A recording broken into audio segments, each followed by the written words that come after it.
Welcome to the part 4। তো আমাদের এখন রুম চেঞ্জ করে দিয়েছে, আর রুমের সাথে আমরা এরকম সামনে সমুদ্রের ভিউটা পেয়েছি। অ্যান্ড তারপর প্রায় 2:30 নাগাদ আমরা ঘুরতে যাচ্ছি। অ্যান্ড তারপর আমরা এবার যাচ্ছি একটা অফবিট প্লেসে। যাওয়ার আগে আমরা রসগোল্লা আর এখানে স্পেশাল ভাড়াটা ট্রাই করলাম।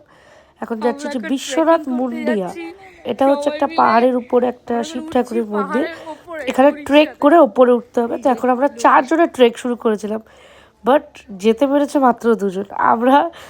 আমি এবং পুটি দুজনেই নিচে ছিলাম, কিন্তু একটুখানি ওঠার পরই ভিউটা ছিল এরকম। এখানে আমরা প্রচুর ছবি রিলস সব করেছি। তারপর ও আর আমি এখানে মি টাইম স্পেন্ড করছিলাম, কিন্তু যারা ওপরে গেছে তারাই ছবিটা এনেছে। মন্দিরটা ছিল কিছুটা এরম। তারপর আমরা সবাই হাঁপিয়ে গেছিলাম। 7টার সময় আমরা লাঞ্চ করেছি একটা রেস্টুরেন্টে, সেটা হচ্ছে এই রেস্টুরেন্টটা। Thank you for watching.